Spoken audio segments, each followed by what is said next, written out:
Les exigences de Dieu. Les exigences de Dieu. Voici le titre de la méditation de ce jour. Et le verset de base se trouve dans Michée 6, le verset 8. Écoutons. On t'a fait connaître, ô homme, ce qui est bien. Et ce que l'Éternel demande de toi, c'est que tu pratiques la justice, que tu aimes la miséricorde et que tu marches humblement avec ton Dieu. Amen. Il est plus facile de suivre la loi que le cœur. Il est plus facile de suivre la loi que le cœur. Parfois, ceci est appelé le salut par les œuvres. Nous faisons ceci et cela et encore cela, et Dieu pèse les bonnes et les mauvaises œuvres.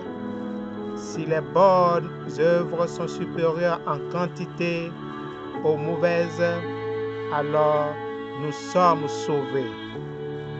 La race humaine est vraiment attirée par cette forme de religion. La multitude de religions qui suivent ce principe est un témoignage.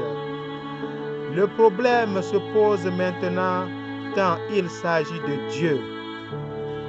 Dieu n'aime pas ce principe de soi-disant la justice et les œuvres.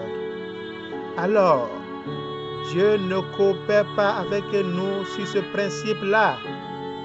Les enfants d'Israël furent pesés et leur poids fut trouvé insuffisant. Alors, il proposait de compenser plusieurs milliers de fois ce que la loi exigeait.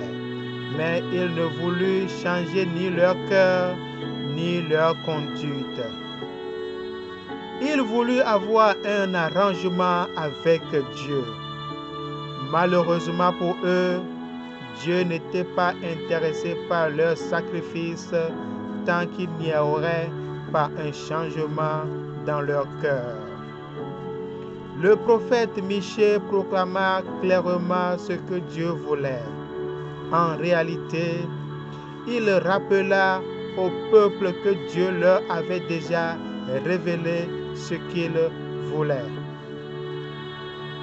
Nous allons à présent méditer sur quelques points. Le premier point concerne ceci. Nous devons agir avec